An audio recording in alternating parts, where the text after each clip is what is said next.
This is the first half of 2012 Part 4, the Illuminati's plan for the Starseeds. I was originally going to call it the Hollow Earth and its core, and I still intend to do that. However, it occurred to me that I was missing a major component that I needed to share first, in order for the latter to be fully understood. I was thinking that maybe as we begin our journey to the Hollow Earth, that it represents layers of things that we must unearth. For so long we have looked outside of us, and this is where we now find ourselves. There is something pressing me about the Starseeds and the Illuminati's plan to use them for their agenda. I'm not sure how I'm going to find the right words for this. It's not a simple thing to share, but here I go. I came across some information on my second trip to Sedona that has rocked me a bit. I came across some kind of encyclopedia from a secret base on all things paranormal. This was from the Secret Service of Classifications of the Bizarre and how they interpret it. They have a better understanding because they hoard the information. It explained what each project meant, i.e. Bluebook, Montauk, Monarch, and so forth. I did not really look at those, though, as it was not so much important to me. It was interesting to see that they knew of all the star beings making contact with people. What was more interesting was their definition of how they saw them, how they could manipulate the contact to work for their advantage, and how they could intercept and eavesdrop on the contact and channeled insight, and how they could keep tabs and how they could duplicate the vibe and pose as them. They were most interested in whether the beings in contact with humans were service to self or service to others. I did not realize at the time, but it was a major clue and kept being highlighted in my brain of all the things I saw in this. Then I came across who was behind all this, the puppet masters pulling all the strings and on the so-seeming dark side.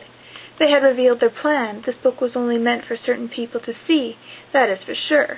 Now, what if this book was not true? I thought about it, but it does not matter. I have to talk about it because if it is, then it must be known. It mentioned how they understand time travel and how they have created a window of time that will allow them to pull off this plan.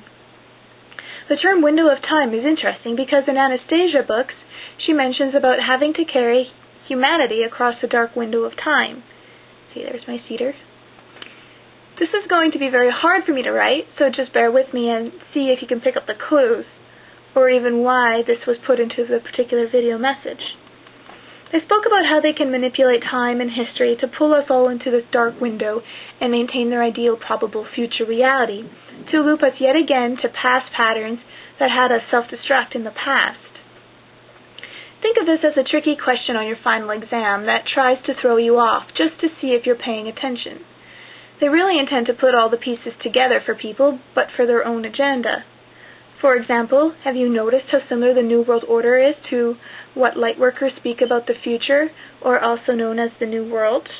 It's also known as the New World.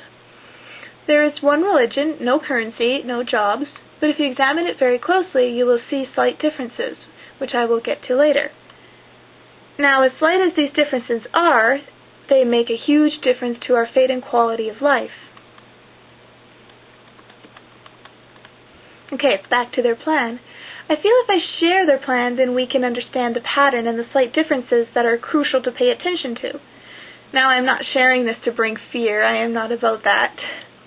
I am about sharing so others can pick up the patterns and be aware of them. When you understand them, then you can see things coming a mile away. People call this psychic, but once you know how it works, then you see it as not psychic at all. Is a GPS psychic because it knows the road so well and where everything is? It's like navigation. Exposing the way they are seeking to enslave us so we can see the game and therefore not play it. Rather than explaining this to you, I have decided to do much more than that. I want to help you see what I see. I want to teach you how to see and how to interpret. I want to help teach you how to think rather than what to think. In the book, they talk about that they are reptiles who are high up. They talk about how their plan is to get people throughout history, and this time used to the vision of them. So to keep it in stories, songs, movies, and statues all over the place. All over the world, really. To prepare the people of the planet for when they will not be able to hold their form or hide.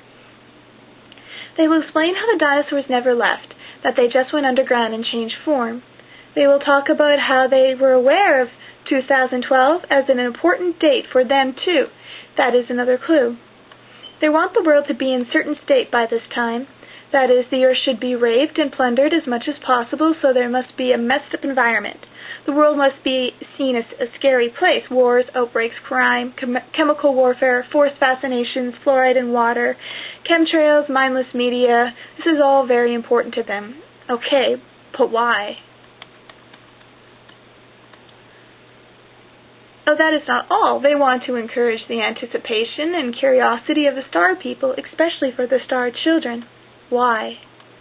Why are they microchipping people? Is it really about control of the world? But wait a second, how exactly does one control a totally destroyed world? And are they not running out of time? They will be removed from Earth. They will have to leave or transcend in peace within us. Those are their options. Could it be that they plan to take as many as they can with them? Could that be why they have spent many years from the very beginning leading us on a path of planetary destruction and chaos? If they make the Earth a scary place with wars and chemical warfare, diseases, encouraging and nurturing us to be criminals, and get us to create a not-so-natural disaster with our thoughts and media and heart projects, if they have people dependent on the system made to be invalids and helpless without it, and if the economy crashes and all this happens at the same time simultaneously, why, people will be begging to leave this place. All they have to do is create hell on earth, a living nightmare. If they know that people are waiting on Christ and other gods are now linking to if they know that people are waiting on Christ and other gods are now linking that to things like Ashtar and twisted understandings of ascension, it is interesting that we make hell while we wait for heaven.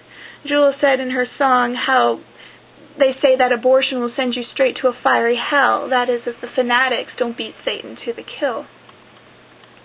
Another example of making hell while we wait, not living in the now or really thinking about what is really going on and what we are doing, would be Y2K. Everyone waited on this date for the poo to hit the fan, and in the meantime people freak buy up as much as they can and find themselves in a frenzy of survival of the fittest, every man for himself. So you see how the waiting of the dates and what we do before the dates can make all the difference? And it is here that we are played. Not the so-seeming date at all, but, well, it's a damn good distraction. It's like the movie Catch Me If You Can, how Leo's character got by the heavy security because they were busy looking at the bevy of beautiful women to be aware who was slipping by right under their noses. Or the Twilight Zone episode, The Monsters Are Due on Maple Street, where the people were too busy blaming each other to be aware of the unseen hand playing them.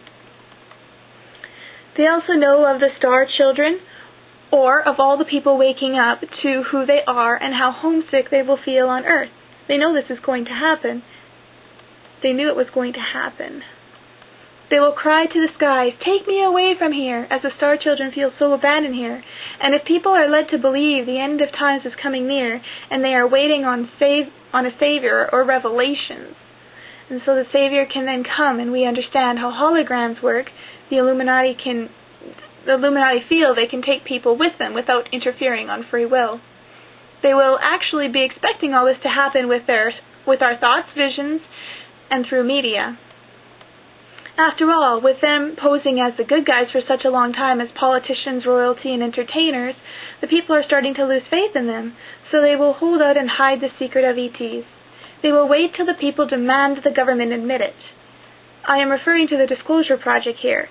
If the people know there are really ETs and they know that the government has lied about it for such a long time, then why the heck would they still go to the government demanding that they reveal the truth?